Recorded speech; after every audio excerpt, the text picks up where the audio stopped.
Hello everyone, welcome to expert online academy. ఈ రోజు మనకు వేరియస్ న్యూస్ పేపర్స్ లో వచ్చినటువంటి ఇంపార్టెంట్ కరెంట్ అఫైర్స్ చూద్దాం.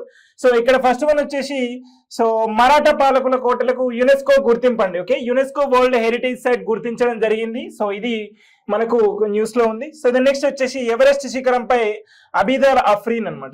తను ఎవరెస్ట్ ను అధిరోహించడం జరిగింది. అస్త్రా మిసైల్ డిఆర్డిఓ తయారు చేసినటువంటి అస్త్రా మిసైల్ న్యూస్ లో ఉంది. సో దీని గురించి చూద్దాం. నెక్స్ట్ వచ్చేసి యుఎన్ పాపులేషన్ అవార్డ్ 2025 ఈ యుఎన్ పాపులేషన్ అవార్డ్స్ అనేది ఇవ్వడం జరుగుతుంది ప్రతి సంవత్సరం కూడా. అయితే మహారాష్ట్రలో ఉన్నటువంటి వ్యక్తికి రావడం జరిగింది ఈ సంవత్సరం. నెక్స్ట్ వచ్చేసి నాబార్డ్ వ్యవస్థాపక దినోత్సవం. ఓకే, ఈ నాబార్డ్ అనేది స్థాపించి జూలై 12 రోజు స్థాపించడం జరిగింది. ఏంటి దాని యొక్క ఇంపార్టెన్స్ ఏంటి చూద్దాం. నెక్స్ట్ వచ్చేసి విశాఖలో రెండో బిమ్స్టెక్ పోర్టుల సదస్సు. ఓకే, నార్మల్ సదస్సులు వేరు, బిమ్స్టెక్ పోర్టుల సదస్సులు వేరండి. ఓకే, అయితే ఈ సంవత్సరం 2025 జూలైలో వచ్చేసి మనకు విశాఖలో సెకండ్ టైం, ఫస్ట్ టైం కూడా విశాఖలో జరగడం జరిగింది. ఏంటి దీని యొక్క ఇంపార్టెన్స్ చూద్దాం. నెక్స్ట్ వచ్చేసి దక్షిణాసియాలో రక్తహీనత బాధితులు వచ్చేసి 25 crore అండి. ఓకే, సౌత్ ఏషియన్ కంట్రీస్ లో లైక్ మనకు ఇండియా కానీ నైబరింగ్ కంట్రీస్ ఇవన్నీ వీటికి అన్నింటిలో కూడా ఏంటంటే రక్తహీనత బాధితులు అనే వాళ్ళు ఎక్కువ ఉన్నారని చెప్పేసి ఇక్కడ. నెక్స్ట్ వచ్చేసి ఆర్పిఎఫ్ కు తొలిసారిగా మహిళా సారథి. ఓకే, రైల్వే ప్రొటెక్షన్ ఫోర్స్ డీజీగా ఎవరు సోనాలి మిశ్రా ఐపీఎస్ గారు ఎన్నికవడం జరిగింది. నెక్స్ట్ వచ్చేసి వింబుల్డన్ విజేత స్వియాటెక్ అనమాట. ఇక్కడ వింబుల్డన్ విజేత. నెక్స్ట్ వచ్చేసి బొబిలి వీణకు కేంద్రం గుర్తింపు జరగడం జరిగింది. ఓకే, ఇవన్నీ main important current affairs and 12-13 July 2 days current affairs అండి. ఓకే, ఇంకా చాలా ఉన్నాయి చూద్దాం. ఇక్కడ ఫస్ట్ ఆర్టికల్ వచ్చేసి మనకి ఇక్కడ వచ్చేసి మరాఠా పాలకుల కోటకు యునెస్కో గుర్తింపు అండి. ఓకే, యునెస్కో మరాఠా పాలకులు మన భారతదేశంలో మరాఠా సామ్రాజ్యం అనమాట. ఈ మరాఠా సామ్రాజ్యం ఏదైతుందో మహారాష్ట్ర ఉంది కదా, ఈ ఏరియానంతా కూడా మనకు మరాఠా పాలకులు రూల్ చేసేవారు మహారాష్ట్ర. అయితే ఈ మరాఠా ప్యాలెస్ లో మన గ్రేటెస్ట్ పర్సన్ వచ్చేసి శివాజీ ఉన్నారు కదా. శివాజీ, శంభాజీ, వీళ్ళు రూల్ చేసినటువంటి కోటలు అనమాట. ఈ ఏరియాలో కూడా మొత్తం ఫేమస్ గా కోటలు. ఈ కోట వచ్చేసి ప్రతాప్గఢ్ కోట ఇది. ఇలా కోటలకు అన్నిటికీ రూల్ చేసేవారు. వీటన్నిటికీ హిస్టారికల్ గా ఇంపార్టెన్స్ గుర్తించి యునెస్కో అనేది ఏంటంటే united nation education scientific culture. భవిష్యత్తు తరాలకు మన యొక్క వారసత్వ సంపదను గుర్తించి దానికి ఇంపార్టెన్స్ ప్రొటెక్షన్ కల్పించడమే ఈ యునెస్కో యొక్క మెయిన్ ఇంటెన్షన్. అలా ప్రతి సంవత్సరం కూడా ఏంటంటే కొన్ని ప్రపంచ వ్యాప్తంగా గుర్తించడం జరుగుతుంది. అలా గుర్తించిన వాటిలో మన భారతదేశంలో వచ్చేసి మనకు టిల్లో ఇప్పటికొచ్చేసి 43 ఉంటుండే.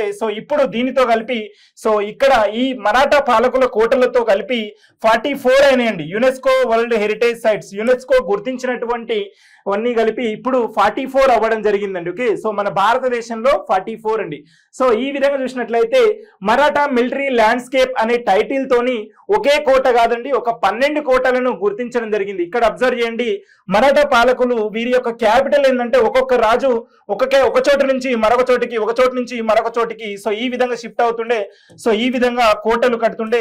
ఇక్కడ వచ్చేసి మరాఠాలోని మహారాష్ట్రలో వచ్చేసి 11 కోటలు, తమిళనాడులో వచ్చేసి 1 కోట, మొత్తం వచ్చేసి 12 కోటలకు గాను యునెస్కో వరల్డ్ హెరిటేజ్ సైట్ గుర్తించడం జరిగింది. ఇది 44వ సైట్ అండి. మన భారతదేశంలో వచ్చేసి 44వ సైట్. అయితే ఎప్పుడు గుర్తించడం జరిగింది ఏంటి చూసినట్లయితే మనకు 2025వ సంవత్సరం, ఈ సంవత్సరంలో వచ్చేసి ప్యారిస్ లోని ఫ్రాన్స్ లోని ప్యారిస్ అండి. ఓకే, ఈ ప్యారిస్ లో జరుగుతుందండి వరల్డ్ హెరిటేజ్ కమిటీ అనేది మీటింగ్ జరుగుతుంది.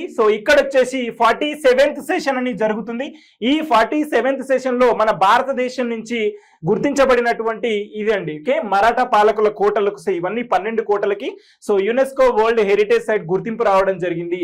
దీని యొక్క ఈ UNESCO world heritage site UNESCO యొక్క హెడ్ క్వార్టర్స్ ఎక్కడ ఉంటుందంటే ప్యారిస్ లో ఉంటుందండి. ఫ్రాన్స్ క్యాపిటల్ అయినటువంటి ప్యారిస్ లో ఉంటుంది. అక్కడ 47th యాన్యువల్ సెషన్ జరగడం జరిగింది. ఆ సెషన్ లో మన భారతదేశంలోకి మరాఠా పాలకుల కోటలకి ఈ గుర్తింపు రావడం జరిగింది. ఓకే, ఇది మనకి ఎగ్జామినేషన్ పాయింట్ ఆఫ్ వ్యూలో ఇంపార్టెంట్. నెక్స్ట్ వచ్చేసి మనకి ఇక్కడ మరాఠా పాలకుల కోటలు చూసినట్లయితే 12 కోటలు ఉన్నాయి కదా. ఈ 12 కోటలు చూడండి. ఇక్కడ సాల్నియర్ కోట, శివనేరు కోట, లోగఢ్, ఖండేరి కోట, రాయ్గఢ్, రాజ్గఢ్, ప్రతాప్గఢ్, సువర్ణదుర్గ్, పల్నారకోట, సో విజయదుర్గ్, సింధుదుర్గ్. సో ఇవన్నీ కూడా ఈ 11 కోటలు వచ్చేసి మహారాష్ట్రలో ఉన్నాయండి. ఓకే, సో మహారాష్ట్రలో ఉన్నాయి. దెన్ నెక్స్ట్ వచ్చేసి ఇక్కడ తమిళనాడులోని జింజికోట అండి. ఈ జింజికోట అనేది సో 12th వన్ వచ్చేసి జింజికోట సో తమిళనాడులో ఉంది. అబ్జర్వ్ చేయండి, ఇక్కడ తమిళనాడులో ఉంది. సో ఈ 12 కలిపి 44th UNESCO world heritage site అండి. ఇండియాలో 44th వరల్డ్ హెరిటేజ్ సైట్ అండి. ఓకే, సో ఇది ఇక్కడ మనకు అబ్జర్వ్ చేయండి. ఓకే, దెన్ నెక్స్ట్ వచ్చేసి మనకి ఇక్కడ అసలు మన భారతదేశంలో 44 ఉన్నాయి కదా. సో ఇప్పుడు మనకు ఈ మరాఠా కోటలతోని 44 సైట్ గా గుర్తించడం జరిగింది. అయితే 44 సైట్స్ ఏ విధంగా ఉన్నాయి ఏంటి చూసినట్లయితే 44 యునెస్కో వరల్డ్ హెరిటేజ్ సైట్ అండి. ఓకే, ఈ 44 లో వచ్చేసి యునెస్కో గుర్తించినటువంటి సైట్స్ వచ్చేసి కొన్ని ఏంటంటే united nation education scientific cultural organisation culture perspective లో, హిస్టారికల్ పర్స్పెక్టివ్ లో, దెన్ నెక్స్ట్ వచ్చేసి న్యాచురల్ పర్స్పెక్టివ్ లో సో ఈ విధంగా పలు రకాలుగా గుర్తించడం జరుగుతుంది. ఓకే, సో కల్చర్ పర్స్పెక్టివ్ లో, హిస్టారికల్ గా, న్యాచురల్ గా సో గుర్తించడం జరుగుతుంది. మన భారతదేశంలో చూసినట్లయితే 36 సైట్స్ వచ్చేసి కల్చరల్ సైట్స్ అండి. 36 వచ్చేసి కల్చరల్ సైట్స్ అంటే మనకు హిస్టారికల్ గా కానీ సో ఈ విధంగా కల్చర్ ని రిప్రజెంట్ చేసే కానీ అజంతా కానీ ఎల్లోరా కానీ సో ఇట్లాంటివి ఉన్నాయి కదా. మన కల్చర్ ని ప్రజల యొక్క కల్చర్ ని రిప్రజెంట్ చేసే ఈ ఫెయిర్స్ అండ్ ఫెస్టివల్స్ కానీ ఇవన్నీ కూడా ఏంటంటే కల్చరల్ సైట్స్ అంటాము. న్యాచురల్ సైట్స్ అనమాట. సో బయోడైవర్సిటీకి సంబంధించినవి నేషనల్ పార్క్స్ కానీ, వైల్డ్ లైఫ్ శాంచురీస్ కానీ సో ఈ విధంగా న్యాచురల్ బయోడైవర్సిటీకి సంబంధించినవి మన భారతదేశంలో వచ్చేసి 7 సైట్స్ ఉన్నాయండి. దెన్ నెక్స్ట్ వచ్చేసి మిక్స్డ్ అనమాట. కల్చరల్ అండ్ న్యాచురల్ సైట్స్ రెండు కూడా మిక్స్డ్ ఉన్నది ఒకటి ఉన్నాయి. సో ఈ విధంగా చూసినట్లయితే 36 వచ్చేసి కల్చరల్ సైట్స్, 7 వచ్చేసి న్యాచురల్ సైట్స్, నెక్స్ట్ 1 వచ్చేసి మిక్స్డ్ సైట్స్. అయితే ఈ విధంగా వచ్చేసి మన భారతదేశంలో 44 సైట్స్ ఉన్నాయండి. ఓకే, 44 సైట్స్ ఉన్నాయి. ఈ విధంగా గుర్తుంచుకోండి. దెన్ నెక్స్ట్ వచ్చేసి మన భారతదేశంలో ఈ 44 సైట్స్ లో ఫస్ట్ టైం గుర్తించినటువంటి ఏంటి చూసినట్టయితే ఇక్కడ first sites to be listed were Ajanta caves అండి. Okay, so Ajanta caves, Ellora caves, Agra fort and Taj Mahal అండి. ఇవన్నీ కూడా కల్చరల్ సైట్స్ అండి. ఓకే, అబ్జర్వ్ చేయండి, cultural sites Ajanta caves, Ellora caves, Taj Mahal ఇవన్నీ కూడా కల్చరల్ సైట్స్. దెన్ నెక్స్ట్ వచ్చేసి ఇప్పుడు ప్రస్తుతం వచ్చేసి 44th వన్ వచ్చేసి మరాఠా పాలకుల యొక్క కోటలు అన్నాము. 43rd వన్ వచ్చేసి మయోధామ్స్ అండి. సో ఇవి mound of burial system of Assam రాజుల యొక్క అహోమ్ డైనస్టీ రాజుల యొక్క బరియల్ గ్రౌండ్స్ అండి. సో ఇవి 2024 లో గుర్తించడం జరిగింది. 25 వచ్చేసి మనకి ఇది అండి. ఓకే, సో మరాఠా పాలకుల కోటలు ఇవి అబ్జర్వ్ చేయండి. దెన్ నెక్స్ట్ వచ్చేసి మనకి ఇక్కడ చూసినట్లయితే ఓకే ఇవన్నీ కూడా ఏంటంటే great Himalayan national parks, valley of flowers, Nanda Devi, so Keoladeo Ghana, then next Manas, Kaziranga, Sundarbans ఇవన్నీ కూడా ఏంటంటే ఒక 7 వచ్చేసి ఏంటంటే న్యాచురల్ హెరిటేజ్ సైట్స్ అండి. ఓకే, సో ఈ 7 natural heritage sites. Then next ఇక్కడ వచ్చేసి కాంచన్గంగా అనమాట. సో ఈ కాంచన్గంగా వచ్చేసి mixed one. Okay, so observe చేయండి. సో మన తెలంగాణ తెలుగు స్టేట్స్ లో చూసినట్లయితే ఆంధ్రప్రదేశ్ లో వచ్చేసి లేదండి. సో ఇక్కడ ఆంధ్రప్రదేశ్ లో లేదు, గుర్తుపెట్టుకోండి. So UNESCO world heritage sites Andhra Pradesh లేవు. ఓన్లీ తెలంగాణలో ఉంది ఒకటి రామప్ప టెంపుల్ అండి. ఓకే, సో రామప్ప టెంపుల్ వచ్చేసి మనకు 2021 లో సో యునెస్కో గుర్తించడం జరిగింది. 2021 లో గుర్తించడం జరిగింది. ఇది అబ్జర్వ్ చేయండి తెలుగు స్టేట్స్ లో. సో ఓన్లీ 2 తెలుగు స్టేట్ల కలిపి ఓన్లీ రామప్ప టెంపుల్ ఒకటే ఉందండి. సో ఇది అబ్జర్వ్ చేయండి. సో ఇవి 7 వచ్చేసి న్యాచురల్, సో కాంచన్గంగా వచ్చేసి మిక్స్డ్ వన్ అనమాట. సో ఓకే, 36 ఇవన్నీ కూడా రిమైనింగ్ వన్. ఓకే, సో ఇక్కడ 36 లో స్పెషల్లీ మహారాష్ట్రలో ఎక్కువ అండి. సో అజంతా ఒకటి, ఎల్లోరా ఒకటి, సో ఎలిఫెంటా కేవ్స్ అండి. సో ఇవన్నీ కూడా ఛత్రపతి శివాజీ టెర్మినస్ ఇవన్నీ కూడా మహారాష్ట్రలో ఉన్నటువంటివి. ఓకే, సో ఇది దెన్ నెక్స్ట్ వచ్చేసి మనకి ఇక్కడ ఇది natural heritage sites Kanchenjunga, Keoladeo, Manas, Nanda Devi, Sundarbans, okay Western Ghats, Himalayan parks ఇవన్నీ కూడా natural heritage sites. Then next వచ్చేసి మనకి ఇక్కడ మిక్స్డ్ వన్ కాంచన్గంగా చూసాం కదా. సో ఇది 2016 లో గుర్తించడం జరిగింది. ఓకే, రీసెంట్ గా మనకు ఆర్డర్ వైజ్ గా చూసినట్లయితే కాంపిటేటివ్ ఎగ్జామినేషన్ పర్స్పెక్టివ్ లో సో ఆర్డర్ గుర్తుపెట్టుకోండి. సో 2021 లో వచ్చేసి ధోలవీర హరప్పన్ సిటీ అండి.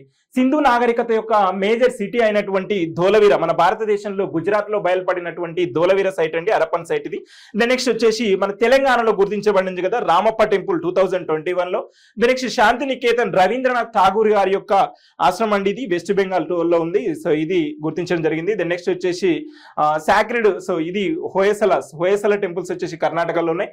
దెన్ నెక్స్ట్ వచ్చేసి అహోమ్ డైనస్టీ రాజుల యొక్క ఇవి 2024 అండి. ఓకే, మౌండ్ బరియల్స్ ఇవి అబ్జర్వ్ చేయండి. ఈ ఇయర్ 2025 లో వచ్చేసి మనకు మరాఠా పాలకుల యొక్క కోటలు అండి. సో ఇవి అబ్జర్వ్ చేయండి. దెన్ నెక్స్ట్ వచ్చేసి మనకి ఇక్కడ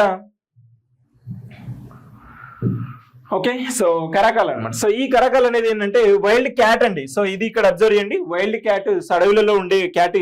గత 20 సంవత్సరాల తర్వాత ఇది మొట్టమొదటిసారిగా మనకు మధ్యప్రదేశ్ లోని గాంధీనగర్ నేషనల్ పార్క్ లో, so Gandhi Sagar wildlife శాంచురీలో కనిపించడం జరిగింది. 20 సంవత్సరాల తర్వాత కనిపించడం జరిగిందండి. సో ఇది ఆఫ్టర్ 20 years అనేది ఇది కనిపించడం జరిగింది, కెమెరాకి చిక్కడం జరిగింది. సో వైల్డ్ క్యాట్ అండి. సో ఇది అబ్జర్వ్ చేయండి. సో ఇది మనకు మేజర్ గా మన భారతదేశంలో ఉంటుందండి. So especially Madhya Pradesh, Rajasthan, Gujarat. Okay, so Madhya Pradesh, Rajasthan, Gujarat, so ఆ ఏరియాలో ఉందండి. ఓకే, సో ఇది మనం ఇక్కడ అబ్జర్వ్ చేయాల్సింది. ఓకే, సో అయితే దీని ప్రొటెక్షన్, దీని యొక్క స్పెషాలిటీ ఏంటంటే, సో ఇది చాలా హైట్ కు ఉంటుంది. సో జంపింగ్ ఎక్కువ డిస్టెన్స్ లో చేయడం జరుగుతుంది. ఒక 6 meters వరకు గాల్లో ఎగురుతుందండి. సో దీని యొక్క స్పెషాలిటీ అది. ఒక 6 meters వరకు హైట్ లో, అంత హైట్ లో ఎగురుతుంది. సో ఎగిరి పక్షులను పట్టుకుని తింటుందండి. సో ఇది ఇక్కడ మనం అబ్జర్వ్ చేయాల్సిన దీని యొక్క స్పెషాలిటీస్. ఓకే, సో అయితే first citing to the states after 20 years అన్నమాట. సో దీని యొక్క కన్జర్వేషన్ స్టేటస్ ఏ విధంగా ఉంది ఏంటి చూసినట్లయితే మనకు IUCN రెడ్ లిస్ట్ అండి. Okay, international union for conservation of nature red list ఉంటుంది కదా, ఆ రెడ్ లిస్ట్ లో వచ్చేసి మనకి లీస్ట్ కన్సర్న్ స్టేటస్ లో ఉంది అండి. ఓకే, ఎండేంజర్, వల్నరబుల్ అలా లిస్ట్ ఉంటాయి కదా, సో దాంట్లో వచ్చేసి లీస్ట్ కన్సర్న్ స్టేటస్ లో ఉంది ఈ వైల్డ్ క్యాట్ అనేది. ఓకే, సో మన భారతదేశంలో ఏంటంటే ఫ్లోరా అండ్ ఫోనాని ప్రొటెక్ట్ చేయడానికి మన వైల్డ్ లైఫ్ ప్రొటెక్షన్ యాక్ట్ 1972లో తీసుకురావడం జరిగింది కదా. సో దాంట్లో వచ్చేసి మనకు షెడ్యూల్ 1లో ఉందండి ఇది. ఓకే, షెడ్యూల్ 1లో ఉండడం జరిగింది. సో ఇది గుర్తుపెట్టుకోండి. ఓకే, దెన్ నెక్స్ట్ వచ్చేసి మనకి ఇక్కడ సో కరాకల్ డిస్ట్రిబ్యూషన్ ఎక్కడ ఉంది ఏంటి చూసినట్లయితే Rocky hills, grass lands, so అక్కడ ఎస్పెషల్ గా మిడిల్ ఈస్ట్ కానీ, ఆఫ్రికా కానీ, సౌత్ ఏషియా కానీ, సో సౌత్ ఏషియాలో సో మన దగ్గర. ఓకే, సో ఈ ఏరియాస్ లో ఉంటుంది. దెన్ నెక్స్ట్ వచ్చేసి మేజర్ గా వచ్చేసి ఒక 50, అరౌండ్ ఒక 50 ఉంటుంది. సో స్పెషల్ గా రాజస్థాన్, గుజరాత్ లో ఉంటుంది. ఓకే, సో దెన్ నెక్స్ట్ వచ్చేసి సవానా గడ్డి భూముల్లో, సెమీ డిజర్ట్ లో కానీ, డ్రై వుడ్ ల్యాండ్ లో కానీ, ఎరిడ్ లో కానీ, స్టెప్పీలో కానీ, సో డ్రై మౌంట్స్ లో కానీ, సో ఈ విధంగా ఎక్కువగా ఈ ఏరియాస్ లో డిస్ట్రిబ్యూషన్ అయి ఉంటుందండి. ఓకే, సో ఇది అబ్జర్వ్ చేయండి, డిస్ట్రిబ్యూట్ అయి ఉంటుంది. దెన్ నెక్స్ట్ వచ్చేసి మనకు ఎవరెస్ట్ శిఖరంపై అబిదా అఫ్రీన్ అండి. ఓకే, సో ఎవరెస్ట్ శిఖరంపై అబిదా అఫ్రీన్ తను సో ఏంటంటే లదాఖ్ నుంచి సో వెళ్ళడం జరిగింది, ఎవరెస్ట్ ని అధిరోహించడం జరిగింది. ఎవరెస్ట్ ఎక్కడ ఉంటుంది? సో నేపాల్ లో ఉంటుందండి. ఇక్కడ అబ్జర్వ్ చేయండి. సో లదాఖ్ నుంచి అధిరోహించినటువంటి మొట్టమొదటి 21 ఏళ్ల యువతి అండి అబిదా అఫ్రీన్ పేరు గుర్తుపెట్టుకోండి ఎగ్జామినేషన్ పాయింట్ ఆఫ్ వ్యూలో. మౌంట్ ఎవరెస్ట్ బాలికల సాహస యాత్ర 2025లో సో ఎన్నికవడం జరిగింది.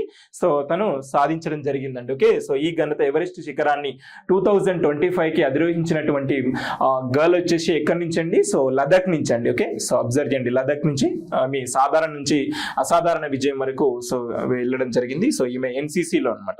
So NCC first joint international Mount Everest explored అనమాట. So NCC national credit cadre ఉంటుంది కదా, సో ఎన్సీసీ స్కూల్ లెవెల్ తర్వాత ఉంటుంది కదా, ఎన్సీసీ స్కూల్ తర్వాత. సో అక్కడ నుంచి ఎన్సీసీ నుంచి ఎన్నికైనటువంటి మొట్టమొదటి గర్ల్ అండి. సో అబ్జర్వ్ చేయండి ఇక్కడ. ఓకే, సో ఎక్కడికి ఏరియా వచ్చేసి లదాఖ్ అండి. సో లదాఖ్ జమ్మూ కాశ్మీర్ తర్వాత సో మనకు 2019 తర్వాత సో జమ్మూ కాశ్మీర్ అండ్ లదాఖ్ విడిపోయినాయి కదా, 2 యూనియన్ టెరిటరీస్ గా.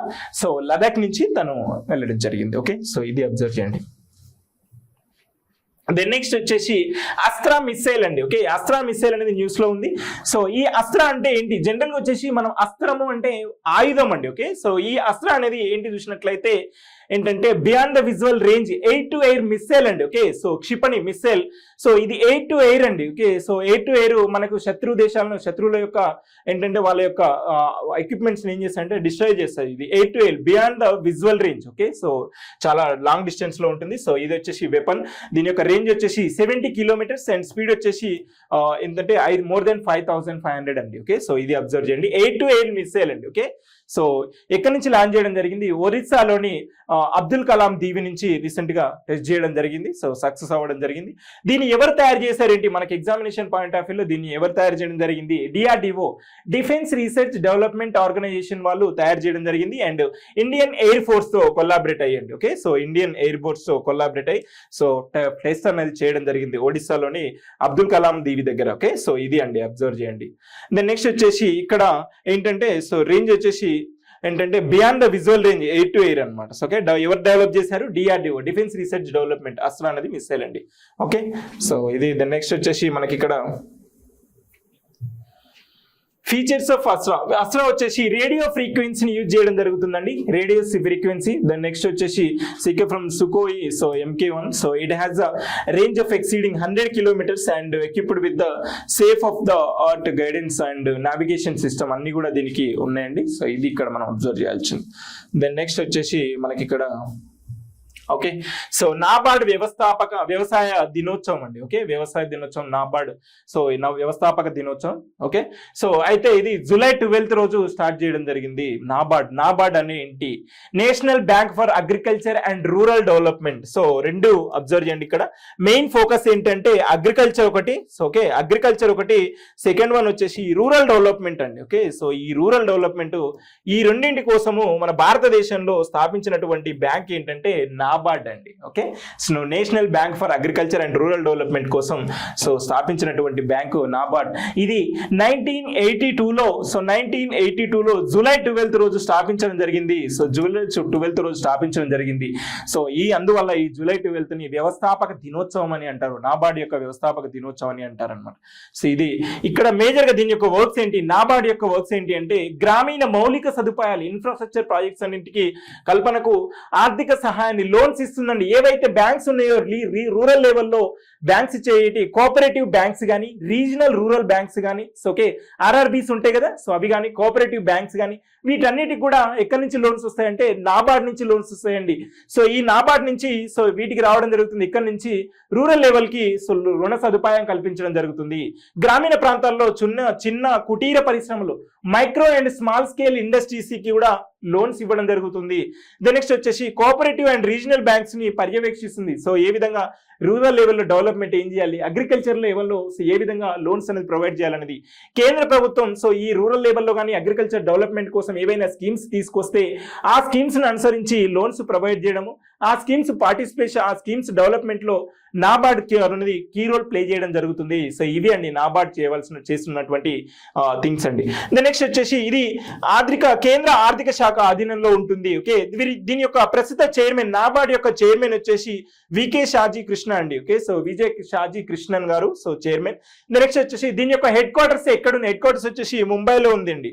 సో దీని ఎవరిది మరి నాబార్డ్ ఎవరిది అంటే సో ఇక్కడ వచ్చేసి షేర్ వచ్చేసి 99% వచ్చేసి central government. Okay, 99% central government, 1% వచ్చేసి RBI అండి. Okay, so reserve bank of India ఉంది కదా, సో దీని యొక్క షేర్ వచ్చేసి 99% సెంట్రల్ గవర్నమెంట్, 1% వచ్చేసి RBI reserve bank of India అండి. ఓకే, సో ఇది అబ్జర్వ్ చేయండి. సో ఇది లోగో, నాబార్డ్ యొక్క లోగో అండి. సో ఓకే 1982లో స్థాపించడం జరిగింది. సో ఇది ఇక్కడ అబ్జర్వ్ చేయండి.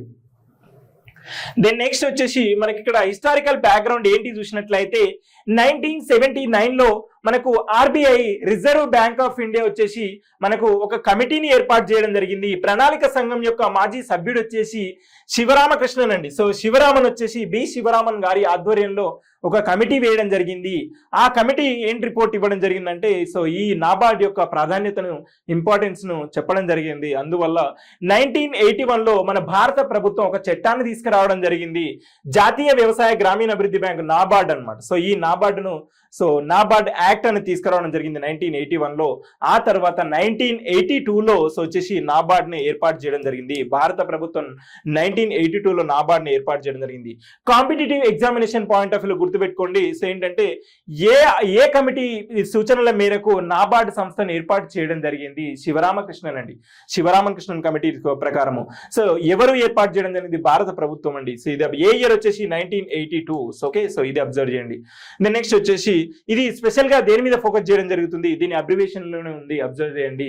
National bank for agriculture and rural development. Okay, so agriculture మీద, సో దెన్ నెక్స్ట్ వచ్చేసి రూరల్ డెవలప్మెంట్ అనమాట. సో ఇవి రెండు. ఓకే, సో ఇది దెన్ నెక్స్ట్ వచ్చేసి మనకి ఇక్కడ so national bank for agriculture and rural development వచ్చేసి 1982లో స్థాపించడం జరిగింది. ఓకే, ఏ యాక్ట్ అంటే so national bank for agriculture rural development act తీసుకురావడం జరిగింది. యాక్ట్ వచ్చేసి 1981లో తీసుకొచ్చారు. శివరామన్ కమిటీ అండి. So Sivaraman committee. Okay, main గా ఇక్కడ ఏ మినిస్ట్రీ కిందకి వస్తుందండి? సో ఇక్కడ వచ్చేసి నాబార్డ్ అనేది ఏ మినిస్ట్రీ కింద వర్క్ చేయడం జరుగుతుంది? మినిస్ట్రీ ఆఫ్ ఫినాన్స్ అండి. ఓకే, దెన్ నెక్స్ట్ వచ్చేసి ఓనర్షిప్ వచ్చేసి ఓవరాల్ గా గవర్నమెంట్ ఆఫ్ ఇండియా వచ్చేసి 99. దెన్ నెక్స్ట్ వచ్చేసి RBI వచ్చేసి 1% అండి. ఓకే, సో ఇది అబ్జర్వ్ చేయండి. Non credit relative functions, credit relative functions అని చేయడం జరుగుతుంది. సో క్రెడిట్ రిలేటివ్ ఫంక్షన్స్ అయితే మనకు రీజనల్ రూరల్ బ్యాంక్స్ కానీ కోఆపరేటివ్ బ్యాంక్స్ కానీ వాటికి లోన్స్ ఇవ్వడం జరుగుతుంది. ఓకే, సో ఇది దెన్ నెక్స్ట్ వచ్చేసి రీఫినాన్స్ చేయడం జరుగుతుంది ఫినాన్స్ పర్సన్ లో. ఓకే, సో ఇది ఇక్కడ అబ్జర్వ్ చేయండి. దెన్ నెక్స్ట్ వచ్చేసి మనకి ఇక్కడ okay, so UN population awards 2025 మనకు ఏంటంటే జూలై 11th అండి. 11th జూలై రోజు పాపులేషన్ డే, జనాభా దినోత్సవం, ప్రపంచ జనాభా దినోత్సవం జరుపుకుంటాం ప్రతి సంవత్సరం కూడా. అయితే ప్రతి సంవత్సరం కూడా యునైటెడ్ నేషన్ ఆర్గనైజేషన్ యొక్క వింగ్ అనేది యునైటెడ్ నేషన్ పాపులేషన్ అవార్డ్స్ అనేవి ఇవ్వడం జరుగుతుంది. Okay, United nation wing award ఇవ్వడం జరుగుతుంది. అయితే ఈ 2025 సంవత్సరానికి మన భారతదేశంలో మహారాష్ట్రలో ఉన్న ఒక వ్యక్తికి వార్దాడే పాండే గారికి సో ఇవ్వడం జరిగింది. 2024 సంవత్సరానికి కానీ అతను చేసినటువంటి సేవలకు గాను గుర్తింపు ఇవ్వడం జరిగింది.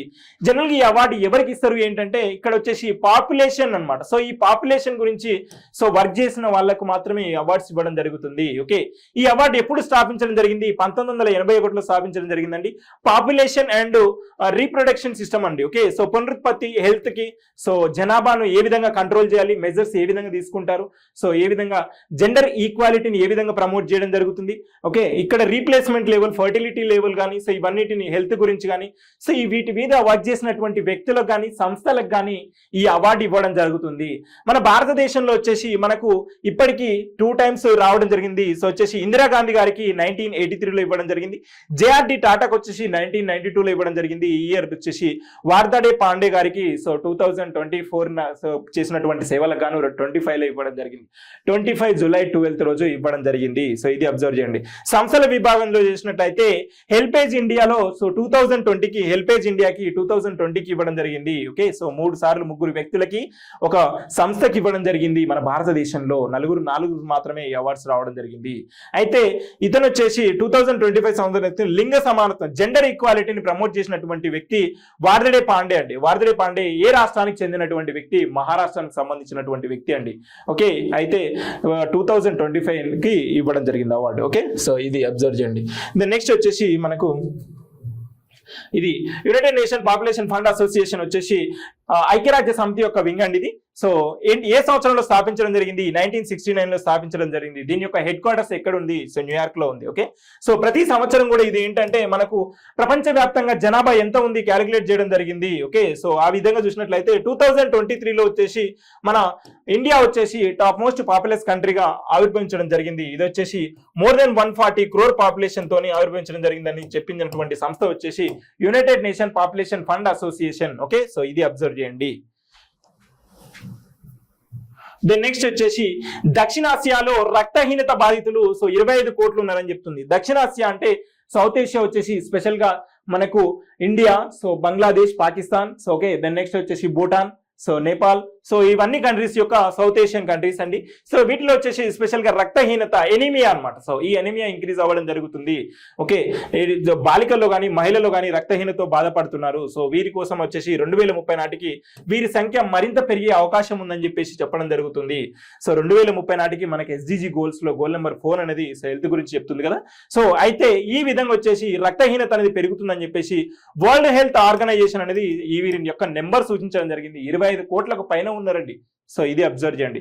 అయితే 2030 నాటికి వీళ్ళ సంఖ్య యొక్క ఇంకా పెరిగే అవకాశం ఉందని చెప్పేసి ఏంటంటే 28 కోట్లకు పెరిగే ఛాన్స్ ఉందని చెప్పేసి చెప్తున్నానండి. ఓకే, సో ఇది ఇక్కడ మనం అబ్జర్వ్ చేయాల్సిన కంట్రీస్ వచ్చేసి సౌత్ ఏషియన్ కంట్రీస్. ఇండియాలో కూడా మేజర్ గా ఉందండి. ఓకే, సో ఇండియాలో ఏ విధంగా ఉంది చూసినట్లయితే మనకు national family health survey 5th one అనమాట. సో 2019-21 నాటికి నేషనల్ ఫ్యామిలీ హెల్త్ సర్వే ప్రకారం మన భారతదేశంలో ఉమెన్ వచ్చేసి 57% అండి. 57% ఉమెన్ ఎనీమియాతో బాధపడుతున్నారు. గుర్తుపెట్టుకోండి. సో ఎనీమియాతో ఏంటంటే అఫీషియల్ డాటా అండి. So national family health survey 5 ప్రకారం 57%. ఏజ్ గ్రూప్ వచ్చేసి 15 నుంచి 49%, 49 ఏజ్ వరకు ఉండే వాళ్ళు ఇంతమంది అండి. ఓకే, సో దెన్ నెక్స్ట్ వచ్చేసి 67% చిల్డ్రన్ బిట్వీన్ ద ఏజ్ వచ్చేసి 6 months నుంచి 59 months. సో ఈ చిన్న పిల్లలకు కూడా 67% ఎనీమియా, రక్తహీనతతో బాధపడుతున్నారు. పోషకాహార లోపం వల్ల సో ఈ రక్తహీనత ఉంది. హిమోగ్లోబిన్ అనే ప్రోటీన్ లేకపోవడం వల్ల రక్తంలో హిమోగ్లోబిన్ అనే ప్రోటీన్ తగ్గడం వల్ల రక్తహీనత వస్తుందండి. సో ఇది ఇక్కడ మనం అబ్జర్వ్ చేయాల్సింది. ఓకే, సో మన భారత ప్రభుత్వం వచ్చేసి ఎనీమియా ముక్త్ భారత్ అనే ప్రోగ్రామ్ తీసుకురావడం జరిగింది. ఎనీమియా ముక్త్ భారత్ అనేది ఏ సంవత్సరంలో తీసుకురావడం జరిగిందంటే 2018లో వచ్చేసి భారత ప్రభుత్వం ఎనీమియా ముక్త్ భారత్ ను ఎనీమియాను ఎలిమినేట్ చేయాలనే ఉద్దేశంతో తీసుకొచ్చింది. ఓకే, సో దీనికి ఎనీమియా టాబ్లెట్స్ ఇవ్వడం జరుగుతుంది. ఓకే, సో డిస్ట్రిబ్యూట్ చేయడం జరుగుతుంది. అంగన్వాడీ కేంద్రాలు ICDS ద్వారా డిస్ట్రిబ్యూట్ చేస్తారండి ఇది. ఓకే, సో ఉమెన్ కానీ, సో చిల్డ్రన్ కానీ, అడల్ట్స్ అండ్ గర్ల్స్ కానీ సో స్పెషల్ గా ఫోకస్ చేయడం జరుగుతుంది స్కూల్స్లలో, సో అంగన్వాడీస్ లెవెల్లో, విలేజ్ లెవెల్లో. Okay, so primary and health సెంటర్లో. Okay, thank you. Then next వచ్చేసి మనకి ఇక్కడ విశాఖలో 2వ బిమ్స్టెక్ పోర్టుల సదస్సు అండి. జనరల్ గా వచ్చేసి బిమ్స్టెక్ సదస్సు అండి, bay of Bengal initiative multi sectoral cooperation అనేది జరుగుతుంది కదా. సో ఇది ఒకటి. బిమ్స్టెక్ అనేది ఒక regional group, South Asian group అండి, సౌత్ ఏషియన్ కంట్రీస్ గ్రూప్. ఇవి ఒక 7 కంట్రీస్ తోని ఫామ్ అవ్వడం జరిగింది. సౌత్ ఏషియన్ కంట్రీస్ మనకు ట్రేడ్ అండ్ కామర్స్ ని, ఎకానమీని ప్రమోట్ చేయడానికి ఏర్పాటు చేసుకున్నటువంటి గ్రూప్ వచ్చేసి బిమ్స్టెక్ గ్రూప్ అండి. ఈ బిమ్స్టెక్ గ్రూప్ అయితే ఇది యాన్యువల్ సెషన్స్ కావు, పోర్ట్ సదస్సులు అండి. పోర్ట్ సదస్సులు ఏవైతే పోర్ట్లు ఉంటాయో ఆ కంట్రీస్ యొక్క బే ఆఫ్ బెంగాల్ సరౌండింగ్ కంట్రీస్ అన్న ఆ గ్రూప్ లో ఉన్నటువంటి కంట్రీస్ పోర్ట్ సదస్సు. ఫస్ట్ సెషన్ వచ్చేసి మనకు విశాఖలో జరిగింది. సెకండ్ వన్ కూడా ఎక్కడ జరుగుతుంది? విశాఖలో జరుగుతుంది. 2025 నాటికి ఎక్కడ జరుగుతుంది సదస్సు అంటే విశాఖ పోర్ట్ లో జరుగుతుంది. ఓకే, సో ఇది ఇక్కడ మనం అబ్జర్వ్ చేయాల్సింది. మరి ఎవరు కండక్ట్ చేయడం జరుగుతుంది? భారత ప్రభుత్వం తరఫున విశాఖ పోర్ట్ అథారిటీ వాళ్ళు కండక్ట్ చేయడం జరుగుతుంది. బిమ్స్టెక్ కంట్రీస్ లో ఉన్నటువంటి 7 కంట్రీస్ ఈ సమ్మిట్ ని అటెండ్ అవ్వడం జరుగుతుంది. ఓకే, ఏ థీమ్ తోని అంటే so blue economy, innovation and sustainable partnership అనే థీమ్ పెట్టుకొని 2025లో సో కండక్ట్ చేయడం జరుగుతుంది. సో 2025 జూలై 14th 15th రోజు సో ఇక్కడ ఈ బిమ్స్టెక్ సమ్మిట్ అనేది జరగబోతుంది. పోర్ట్ సదస్సు, నార్మల్ వన్ కాదండి. ఓకే, సో ఇది అబ్జర్వ్ చేయండి. దెన్ నెక్స్ట్ వచ్చేసి ఇక్కడ ఏ కంట్రీస్ పార్టిసిపేట్ చేయబోతున్నాయి? బంగ్లాదేశ్, భూటాన్, భారత్, మయన్మార్, నేపాల్, శ్రీలంక, థాయిలాండ్ అండి. ఓకే, సో ఈ విధంగా వీరితో పాటు ప్రతినిధులు. దెన్ నెక్స్ట్ వచ్చేసి పోర్ట్ అథారిటీల అధికారులు కానీ, సో దెన్ నెక్స్ట్ వచ్చేసి నావికా శాఖ నిపుణులు కానీ, పారిశ్రామికల ప్రతినిధులు కానీ వీళ్ళందరూ పార్టిసిపేట్ చేస్తారు. మరి పార్టిసిపేట్ చేసి దీని యొక్క ఇంపార్టెన్స్ ఏంటంటే నౌక శాఖలు, ఓడల రవాణా, పర్యాటకం, పెట్టుబడులు, టూరిజం, సో ఇన్వెస్ట్మెంట్స్ ఏ విధంగా తీసుకురావాలి ఈ కంట్రీస్, ఈ గ్రూప్ ఆఫ్ కంట్రీస్ అనేది డిస్కస్ చేయడం జరుగుతుంది. సో ఫస్ట్ సెషన్ వచ్చేసి పోర్టుల సదస్సు వచ్చేసి 2019లో జరిగిందండి. సేమ్ ఇదే ప్లేస్ లో విశాఖపట్నం, వైజాగ్ లో జరిగింది. సో ఇప్పుడు 2025లో కూడా ఏం జరుగుతుంది? సో ఇక్కడ సెకండ్ సెషన్ జరుగుతుంది. సో ఇది అబ్జర్వ్ చేయండి. ఓకే, మరి మనకు బిమ్స్టెక్ గురించి రావడం జరిగింది. బిమ్స్టెక్ ఏంటి ఏ విధంగా చూసినట్లయితే ఒకసారి అబ్జర్వ్ చేయండి. బిమ్స్టెక్ వచ్చేసి bay of Bengal initiative for multi sectoral technical and economic cooperation. Technical గా ఎకనామిక్ కోఆపరేషన్ కోసం ఒక 7 కంట్రీస్ తోని సో గ్రూప్ గుర్తుపెట్టుకోండి. MBBS 10 అండి. So M for Myanmar, B for Bhutan, so okay, B for Bangladesh, S for Sri Lanka, T for Thailand, I for India, N for Nepal అండి. Okay, so ఇది MBBS 10. 7 countries ఉన్నాయండి. 7 countries ఎప్పుడు form అవ్వడం జరిగింది? 1997లో మనకు బ్యాంకాక్ డిక్లరేషన్ అంటారండి. So okay, Bangkok declaration. So ఈ Bangkok declaration ద్వారా ఫామ్ అవ్వడం జరిగింది. బిమ్స్టెక్ యొక్క ఫస్ట్ సెషన్ ఎక్కడ జరగడం జరిగింది అంటే సో మనకు బ్యాంకాక్ లో జరిగిందండి. 6th సెషన్ వచ్చేసి 6th సెషన్ కూడా సేమ్ బ్యాంకాక్ లో జరగడం జరిగింది. ఓకే, సో 6th సెషన్ కూడా బ్యాంకాక్ లో జరగడం జరిగింది. ఈ 6th సెషన్ వచ్చేసి రీసెంట్ గా 2025లో జరిగిందండి. సో ఫస్ట్ సెషన్ బ్యాంకాక్ లో జరిగింది, 6th సెషన్ కూడా బ్యాంకాక్ లో జరిగింది 2025లో. ఈ 6th సెషన్ కి మన భారతదేశం నుంచి మోడీ గారు అటెండ్ అవ్వడం జరిగింది. సో ఇది ఇక్కడ అబ్జర్వ్ చేయండి. మరి కంట్రీస్ MBBS 10 గుర్తుపెట్టుకోను. సో ఇండియా, నేపాల్, భూటాన్. దీని యొక్క హెడ్ క్వార్టర్స్ వచ్చేసి ఢాకాలో ఉందండి. ఓకే, సో అబ్జర్వ్ చేయండి. ఢాకా, సో బంగ్లాదేశ్ క్యాపిటల్ నుంచి ఢాకా కదా, సో ఢాకాలో ఉంది. కేర్ఫుల్ గా అబ్జర్వ్ చేయండి. సార్క్ యొక్క క్యాపిటల్ వచ్చేసి, సార్క్ కూడా రీజనల్ గ్రూప్ కదా, SAARC capital regional group head quarters వచ్చేసి మనకు నేపాల్ లో కాఠ్మండ్ లో ఉంటుంది. 1986లో ఫామ్ అవడం జరిగింది SAARC. But when it comes to BIMSTEC వచ్చేసి 1997 అండి. అబ్జర్వ్ చేయండి. ఓకే, సో ఇక్కడ వచ్చేసి 22% ఆఫ్ వరల్డ్ పాపులేషన్ ఉంటారు. సో 6 ఏరియాస్ ఫోకస్ చేయడం జరుగుతుంది. Trade, technology, energy, transport, tourism, fisheries ఇవన్నీ అండి. So bay of Bengal countries అండి. ఓకే, సో ఇది అబ్జర్వ్ చేయండి. దెన్ నెక్స్ట్ వచ్చేసి మనకి ఇక్కడ ఓకే, సో ఆర్పిఎఫ్ కు తొలిసారి మహిళా సారథి అండి. ఇక్కడ కాంపిటేటివ్ ఎగ్జామ్ లో తొలిసారి సూపర్లేటివ్స్ ఏవైనా వచ్చినప్పుడు గుర్తుపెట్టుకోండి, తొలిసారిగా మహిళ అండి. సో ఈ మహిళా సారథి ఎవరు? సోనాలి మిశ్రా అండి. సో ఇక్కడ అబ్జర్వ్ చేయండి. ఆర్పిఎఫ్ రైల్వే ప్రొటెక్షన్ ఫోర్స్ కి సో ఎవరంటే డీజీగా, డైరెక్టర్ జనరల్ గా సోనాలి మిశ్రా ఐపీఎస్ గారు. సో సోనాలి మిశ్రా ఐపీఎస్ గారు ఎన్నికవడం జరిగింది. మధ్యప్రదేశ్ క్యాడర్ కు చెందినటువంటి ఐపీఎస్ ఆఫీసర్ గారు ఎన్నికవడం జరిగింది. 2025 జూలైలో ఎన్నికవడం జరిగింది. తను 2026 అక్టోబర్ నాటికి వర్క్ చేస్తారండి. ఓకే, సో ఇది అబ్జర్వ్ చేయండి, నేమ్ గుర్తుపెట్టుకోండి, మధ్యప్రదేశ్ క్యాడర్ ఆర్పీఎఫ్ ఇది.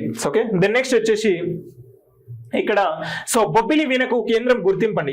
సో ఈ బొబ్బిలి అనేది సో మనకు ఆంధ్రప్రదేశ్ లోని సో బొబ్బిలి అనమాట. సో ఆంధ్రప్రదేశ్ లో విజయనగరం జిల్లాలో బొబ్బిలి అనే ప్రాంతంలో ఇక్కడ వీణకు ఫేమస్ అండి. సో అందువల్ల దీనికి కేంద్ర ప్రభుత్వం గుర్తింపు రావడం జరిగింది. ఏ పథకం ద్వారా అంటే one district one product. Okay, ఒక జిల్లా ఒక ఉత్పత్తి అనే పథకం కింద ఏంటంటే విజయనగరం జిల్లాలో నుండి బొబ్బిలి సో వీణను ఎన్నికవడం జరిగింది. సో ఈ విధంగా ఏం చేస్తారు, ఇలా ఎన్నిక చేసి దీని యొక్క ఇంపార్టెన్స్ ని చెప్పడం వల్ల ఏం చేస్తున్నారంటే భారతదేశంలోని వివిధ ప్రాంతాలకు దీని యొక్క ఇంపార్టెన్స్, దీని యొక్క ఎక్స్పోర్ట్ పెరుగుతుంది, దీని యొక్క ఏంటంటే ఇక్కడ ఎకనామికల్ పరంగా ఇంపార్టెన్స్ పెరుగుతుంది, దేశం మొత్తం కూడా గుర్తించడం జరుగుతుంది.